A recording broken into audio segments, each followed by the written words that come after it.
Jared Diamond, Collapse, How Societies Choose to Fail or Survive.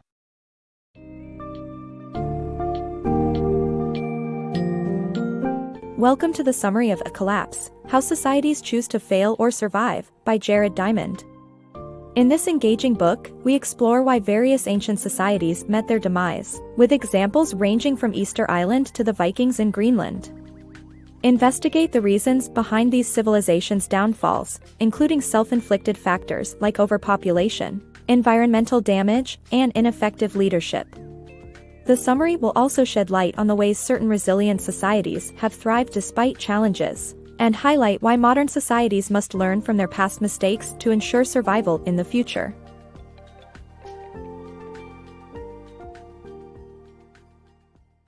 The collapse of Easter Island society. The grandeur of the Moai stone statues on Easter Island speaks of a once thriving society that eventually fell due to ecocide. In the past, the island supported up to 30,000 inhabitants, who constructed these monumental tributes to their gods. However, their pursuit for greatness and reliance on the environment led to the exploitation of crucial resources.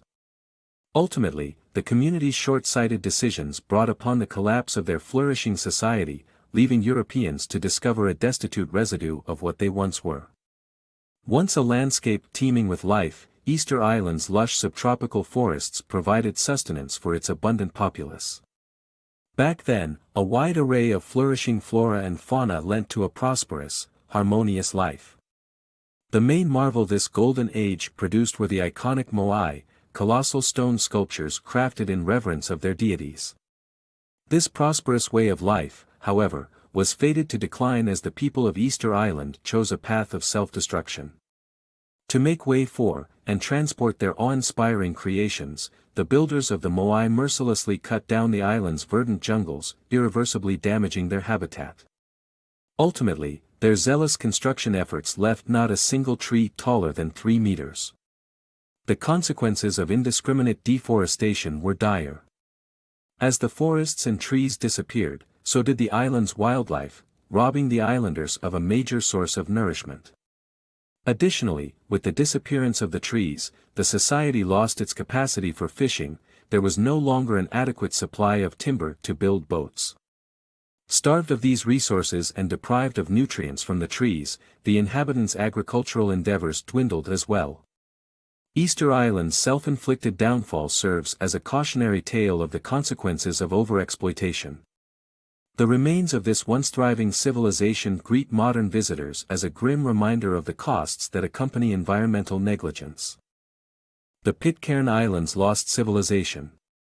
The deserted Pitcairn Islands once housed flourishing communities that thrived on trade with their neighbor, Mangareva. Due to resource limitations on Pitcairn and Henderson Islands, they relied on the exchange of shellfish and volcanic rock for essential goods like crops, animals, and mates to ensure genetic diversity. However, as Mangareva experienced growth, deforestation left them incapable of building ocean-going canoes, cutting off trade and ultimately dooming the Pitcairn Islanders to obscurity. Once home to thriving populations, the Pitcairn Islands in the Pacific Ocean tell a tale of lost civilizations and dependencies. Before the famous mutiny of the Bounty took place in the 18th century, the islands of Pitcairn and Henderson supported tight-knit communities. Though small and resource-scarce, the islanders established a complex trade system with their nearest neighbor, Mangareva. Exchanging shellfish and volcanic rock, the islanders received life-sustaining goods like crops, animals, and even potential partners for reproduction, a necessity to prevent incestuous issues in such confined populations. Such a partnership provided these resource-limited communities with a chance to thrive, but also resulted in a dangerous vulnerability. The fate of the Pitcairn Islands rested upon the tenuous connection with Mangareva, and as unforeseen circumstances unfolded, their survival began to crumble. The larger neighbor experienced a boom in wealth and population, sparking the clearing of forests for agricultural expansion. As trees disappeared, Mangareva lost the necessary materials for building ocean-capable canoes. Consequently, the trade system that sustained the Pitcairn Islanders faltered. Stripped of access to crucial resources and fresh genetic material for population maintenance, the once successful civilization on the Pitcairn Islands faced an inevitable collapse. Left abandoned and forgotten, the islands entered a period of silence until the arrival of the Bounty, at which point the lost communities had all but vanished. The grim narrative of an entire civilization, once teeming with life, now serves as a stark reminder of the interdependence of cultures and the impact of our connections to others. Mayan collapse, self-inflicted tragedy. The ancient Mayan civilization, once famous for its magnificent city of Tikal, fell to its own demise through a combination of environmental devastation and inadequate leadership. Rapid population growth forced the Mayans to clear forests for farming, causing soil erosion that weakened crop yields and clogged irrigation systems, resulting in drought. Rather than addressing the crisis, Mayan rulers focused on personal power plays, waging wars and erecting monuments. This disaster ensued, ultimately crippling the once mighty civilization. In Central America, the abandoned Mayan city of Tikal still stands as a testament to a great society's power and wealth. Towering structures, some reaching over 70 meters tall, illustrate the civilization's once grand achievements. Yet, despite their prosperity, the Mayans experienced a tragic collapse, primarily due to their own actions. Tikal's immense success triggered a population surge, which in turn demanded increased food supply. In an attempt to meet these needs, Mayans cleared the surrounding forests to make way for agricultural fields.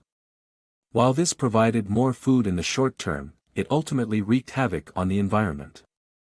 The destruction of forests left the topsoil vulnerable to erosion. Consequently, fields lost their fertility as essential nutrients washed away, and nearby rivers clogged with sediment, hampering essential irrigation systems. This series of events led to drought, causing the Mayans' crops to wither and fail. Despite the significant impact of agricultural troubles, the true destruction of Mayan society originated from incompetent leadership. Rather than addressing the urgent crises of overpopulation and food scarcity, Mayan rulers chose to focus solely on accumulating personal power. Therefore, instead of seeking sustainable solutions to their dire circumstances, leaders squandered resources on self-gratifying endeavors, such as constructing monuments to their greatness and engaging in wars with rivals. Ultimately, the failure to confront the environmental crisis and the relentless pursuit of power hastened the decline of Mayan civilization. Consequently, a civilization once revered for its strength was brought to its knees by its own destructive forces. The Vikings' Greenland failure. When envisioning the mighty Vikings, one must recognize their adaptability, allowing them to thrive in the harshest of climates. However, in Greenland, these storied explorers met their match. The Vikings' inability to adapt their Scandinavian lifestyle to the reality of life in Greenland led to their downfall. They insisted on maintaining their cattle-based diet, which required extensive resources, even though it proved unsuitable for the Greenlandic environment. They also clung to their rigid hierarchical society, pursuing impractical status symbols at the expense of more essential survival activities. All these bad practices made them susceptible to collapse, and when the climate worsened in the 14th century, they were ill-prepared to handle the changes.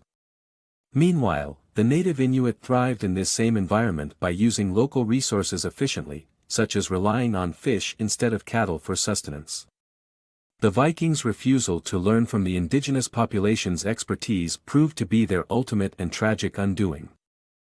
Thriving against the odds. A close examination of Tikopia Island, a remote and thriving society that has been successful for over 3,000 years, offers critical insights into societal resilience. By mastering two essential elements, sustainable food cultivation and maintaining healthy population levels through birth control measures, Tikopia proves how collaborative efforts can prevent societal collapse. Japan's story of regenerating deforested lands showcases how determined and forward-thinking leadership can contribute to long-term stability and success. The secret to Tikopia Island's incredible longevity lies in the collective responsibility of its citizens, who prioritize maintaining a sustainable food supply. To achieve this, they adopted highly efficient agricultural practices, for instance, by sacrificing pigs for a more sustainable fish and vegetable diet after realizing that producing pork required an enormous amount of vegetables. This resourceful shift in dietary habits contributed to the island's stability. Secondly, the Ticopians diligently worked to prevent overpopulation. Through several methods, including coitus interruptus and hot stone pressing to induce abortions, the islanders have controlled population growth over centuries.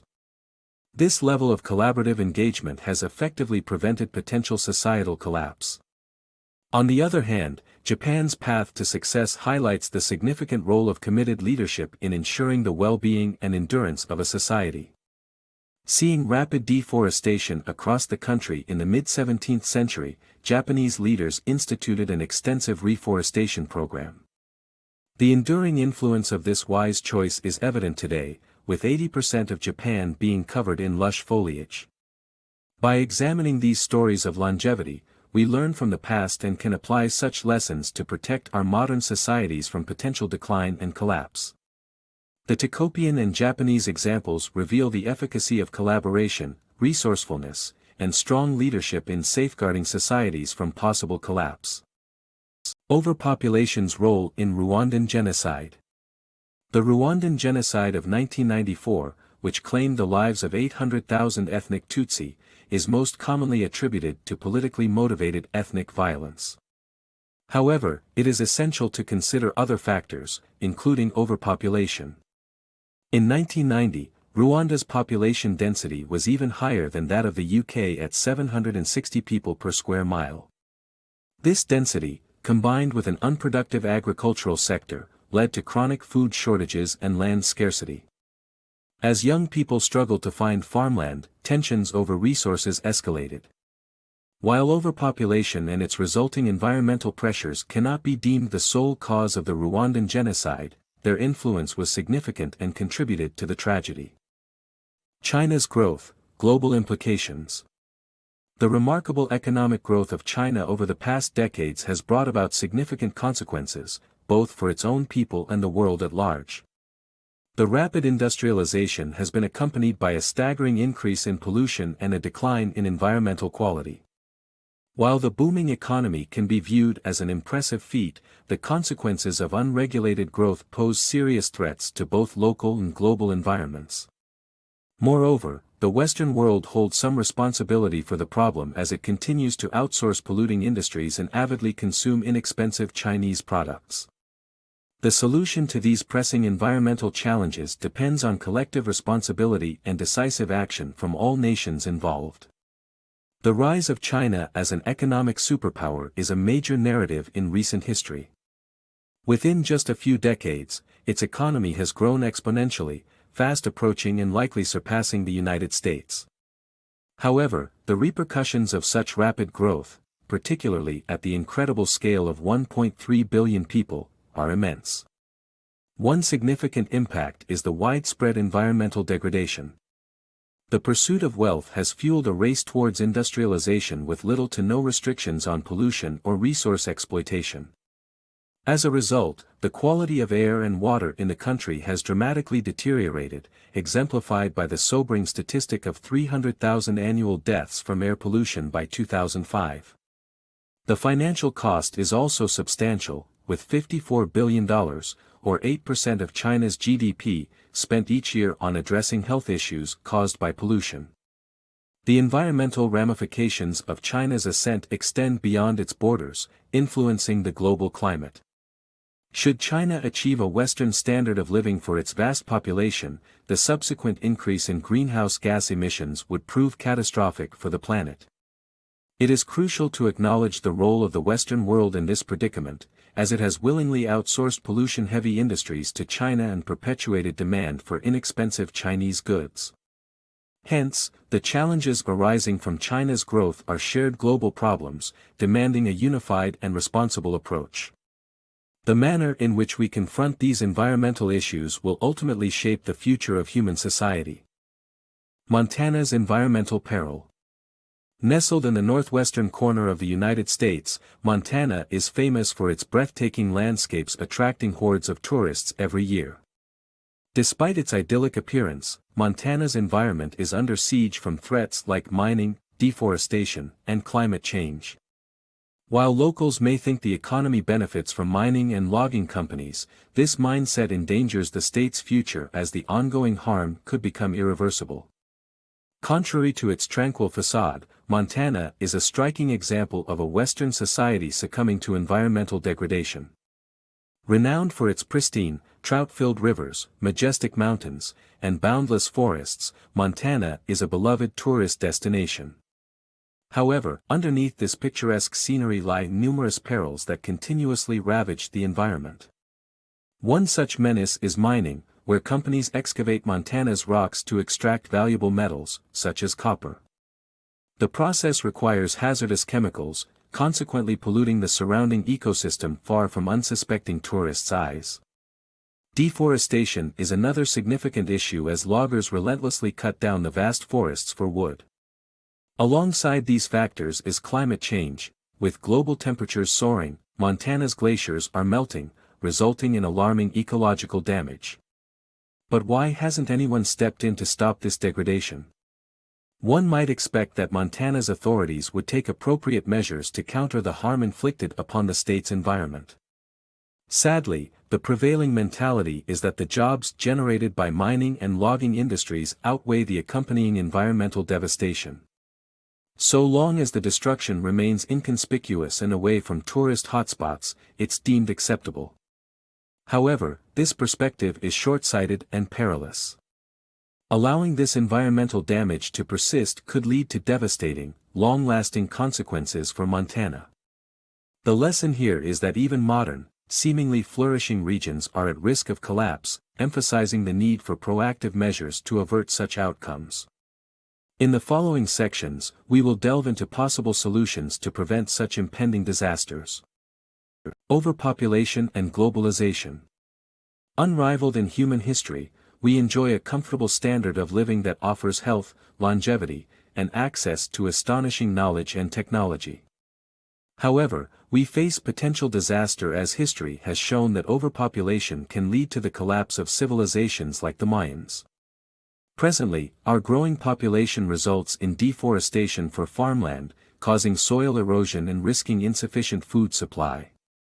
Harnessing globalization can provide resources and assistance to troubled societies, as it connects nations more than ever before. This connectivity, however, also poses a great threat as our planet's resources may not withstand the impact of billions of people. Accountability for corporations. Many of us point fingers at large corporations when it comes to environmental issues, but it's our responsibility to hold them accountable.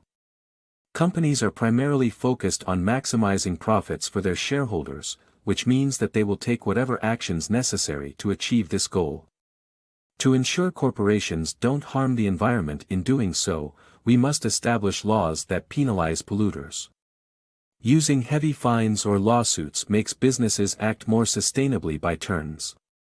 The oil industry serves as an example, where companies like Exxon Valdez learned their lesson after paying huge sums for environmental disasters, and now endeavor to prevent damages instead. Collective stewardship for climate. The overwhelming consensus among scientists is that human activities are causing dangerous alterations to our planet's climate. However, due to the tragedy of the commons, people tend to avoid taking ownership of the problem and expect others to make changes. To effectively address climate change, we must adopt a collective mindset, realizing that we are all responsible for and affected by this global threat. An example can be found in the Netherlands, where communities collaboratively maintain dikes that protect their lands from the sea. By embracing this collective stewardship approach, we can better tackle environmental challenges. The sheer amount of scientific evidence pointing towards human-induced climate change is staggering, and numerous government and supranational entities echo these concerns. Yet, carbon emissions still escalate rapidly, causing many to wonder why global action is lagging.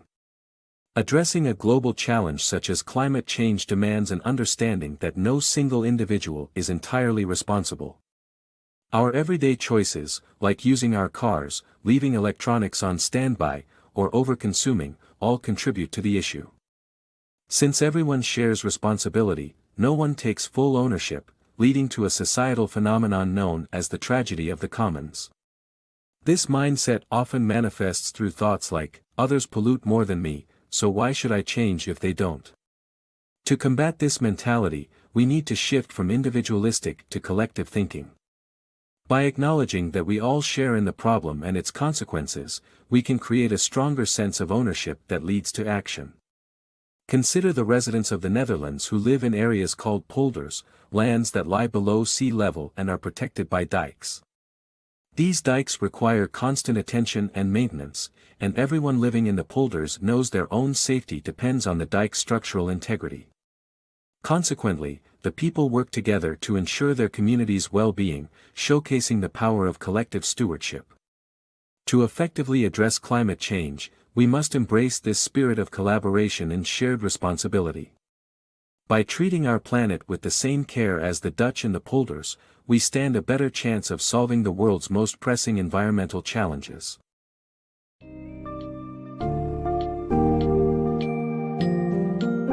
In conclusion, Collapse, How Societies Choose to Fail or Survive, takes us on a journey through the intriguing rise and fall of various ancient civilizations such as Easter Island, the Pitcairns, Maya, and Greenland Vikings. The major takeaway is that self-inflicted factors like overpopulation, environmental mismanagement, and poor leadership have played significant roles in the downfall of these societies. Despite the dire consequences of these collapses, the book also offers lessons by examining how resilient societies such as Ethiopia and Japan have managed to survive and thrive. Most importantly, the book serves as a call to action for modern societies to analyze these past mistakes and work in unison to maintain our fragile ecosystems and address pressing global issues, ensuring the prosperity and survival of future generations.